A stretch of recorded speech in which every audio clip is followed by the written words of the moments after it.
From Pacifica, this is Democracy Now! Minerals Management Service will not be issuing any permits for the construction of new offshore wells. Interior Secretary Ken Salazar orders a 3-week halt to new offshore drilling permits. This comes on the heels of an expose that reveals the government had approved BP's drilling plan in the Gulf of Mexico without any environmental review. We'll speak with the head of the Center for Biological Diversity. Then lawmakers introduce a bill to allow the government to revoke American citizenship from people suspected of allying with terrorists. Then award-winning radio producer Dave Isay on Mom, a celebration of mothers from StoryCorps. 30,000 interviews. Moms have come up in 30,000 interviews. You know, it's our first and often our most profound bond. And we started culling into the material and just seeing this poetry and beautiful stuff. And there you go. So here's Mom. Today, our Mother's Day tribute. All that and more coming up. Welcome to Democracy Now!, democracynow.org, the War and Peace Report. I'm Amy Goodman. The oil slick from the BP oil spill in the Gulf of Mexico has begun to reach the shores of several islands off the Louisiana coast. Dead jellyfish are washing up on the Chandeleur Islands, while birds have been seen diving in the contaminated waters. Advocates say fish and wildlife could be further threatened by chemicals released in BP's cleanup effort. Larry Schweiger of the National Wildlife Federation said dispersion poured into the waters could have harmful effects. Make clear that just because we cannot see the oil spill does not mean it's not having an enormous impact on wildlife. It's having a different kind of impact, and it's still yet not understood because this dispersion has been put in at a level a mile down in some cases that has never been done before. So we don't know what the long-term impact or fate of those chemicals may be over time with the currents in this system. BP, meanwhile, continues to put in place a massive containment box to try to stop the over 200,000 gallons of oil leaking from an underwater oil well every day. BP says it won't know until Sunday whether the effort will succeed. Interior Secretary Ken Salazar, meanwhile, has ordered a 3-week halt to all new offshore drilling permits. Existing offshore oil and natural gas drilling will still continue. We'll have more on the BP oil spill after headlines. A coalition of civil rights and labor groups have announced a nationwide boycott of Arizona over its recent law allowing police officers to stop and interrogate anyone they suspect is an undocumented immigrant. On Thursday, National Council of La Raza President Janet Murguia joined leaders from 19 other groups to announce the boycott. We are formally announcing a boycott of major events in the state of Arizona. Today, we are announcing that we will boycott intolerance. We know that people who oppose this law and people who are targets of this law will be affected, and we are exploring ways that we can mitigate these effects. But we believe the inherent, permanent, and systemic profiling and discrimination that will occur as a result of this law far outweigh any short-term impacts from a boycott. The Senate has defeated an amendment that would have broken up major Wall Street banks and capped their size. The proposal was touted as a way to end too big to fail and avoid future bailouts of the magnitude seen during the current economic crisis. The measure was defeated by a vote of 61 to 33. Another amendment to increase congressional oversight over the Federal Reserve also failed Thursday following pressure from the White House.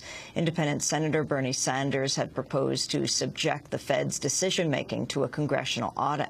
But after Obama administration officials intervened, Sanders agreed to a compromise that'll require the Fed to provide more details about its lending during the financial crisis and subject its practices to a one-time audit. A government panel is warning Americans are being, quote, bombarded with cancer-causing sources, including chemicals, radiation, and other hazards threatening, quote, grievous harm. The president's cancer panel says cancers caused by environmental exposures have been, quote, grossly underestimated and require stronger government regulation. In a cover letter to a 240-page report, the panel urges President Obama to, quote, most strongly use the power of your office to remove the carcinogens pathogens and other toxins from our food, water, and air that needlessly increase healthcare costs, cripple our nation's productivity, and devastate American lives. A former military interrogator has appeared to at least partially corroborate the claims of a Guantanamo prisoner who says he was beaten and threatened with rape by U.S. forces after being seized in Afghanistan.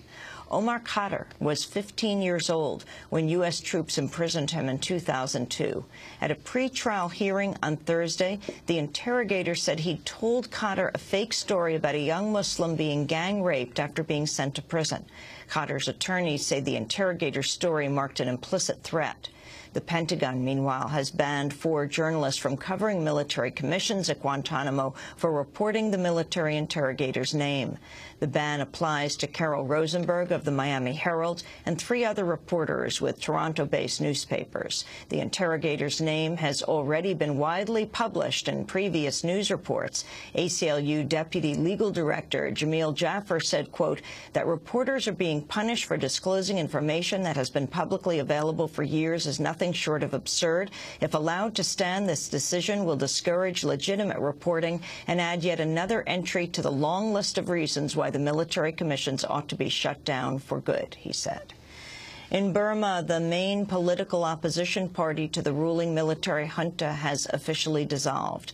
The National League for Democracy chose to disband an act of protest against rules that would have prevented several of its members from running in upcoming elections, including the jailed pro-democracy leader Aung San Suu Kyi. NLD officials say they'll form a new party under the name of the National Democracy Force to run in the elections. A former Guatemalan soldier involved in a 1982 massacre of more than 250 villagers in the mountain hamlet of Doceres has been arrested in Florida. Gilberto Jordan was taken into custody Wednesday for concealing his role in the massacre when applying for U.S. citizenship. Government officials say Jordan has admitted to killing a number of villagers and throwing a baby down a well. Immigration and Customs Enforcement agents are also seeking the arrest of 2 former Guatemalan soldiers based in California. U.S. Attorney Wilfredo Ferrer said, quote, the massacre at Doceres was a dark moment for the Guatemalan people, and we will not allow suspected perpetrators to escape justice by taking refuge in our cities and towns. In Greece, lawmakers have approved a new round of tough austerity measures intended to secure an international bailout. The new measures include $30 billion in euros worth of additional wage cuts and tax increases. As the bill was passed, thousands of people gathered outside the Greek parliament in protest. At one point, police fired tear gas to disperse the crowd. In Israel and the occupied territories, Israeli forces have jailed a leading Palestinian activist who campaigns for the equal treatment for Israel's Arab citizens. Amir Makhoul of the Popular Committee for the Defense of Political Freedom inside Israel was arrested at his home in Haifa this week. He's reportedly been jailed for at least 6 days and has been denied access to an attorney. His arrest follows the detention of another Palestinian activist, Dr. Omar Saeed, for 12 days. Vice President Joe Biden appeared before the European Parliament Thursday to urge passage of a measure that would grant U.S. customs officials access to European passenger data. Biden said the measure is needed to help find terror suspects. It is vital that we maintain every capacity we have under the law to stop such attacks. And for that reason, we believe that the terrorist finance tracking program is essential to our security, as well as to yours, presumptive of me to say. It has provided critical leads to counterterrorism investigations on both sides of the Atlantic, disrupting plots and ultimately saving lives. Biden's speech came one day after lawmakers in Europe postponed a vote on the measure to ensure stronger privacy safeguards. The U.S. also wants the European Union to reverse its decision to end a controversial data-sharing program that's allowed the U.S. to monitor millions of international financial transactions. And in Ohio, police have raided the home of a Toledo man who'd been waging a public fight to save his home from foreclosure. Keith Sadler had been barricaded inside his own home since Sunday. Early this morning, police dressed in riot gear entered the home to remove Sadler and members of the Toledo Foreclosure Defense League. Sadler's a 53-year-old former auto worker who'd lived in the house for 20 years. Video of the raid was broadcast live on the Internet. A federal judge has ordered a documentary filmmaker to hand over hundreds of hours of footage to the oil giant Chevron. Joseph Berlinger's film Crude chronicles the struggle of indigenous Ecuadorians against Chevron's oil contamination of their land. Chevron has sought Berlinger's outtakes to help defend itself against an Ecuadorian lawsuit seeking $27 billion in environmental damages.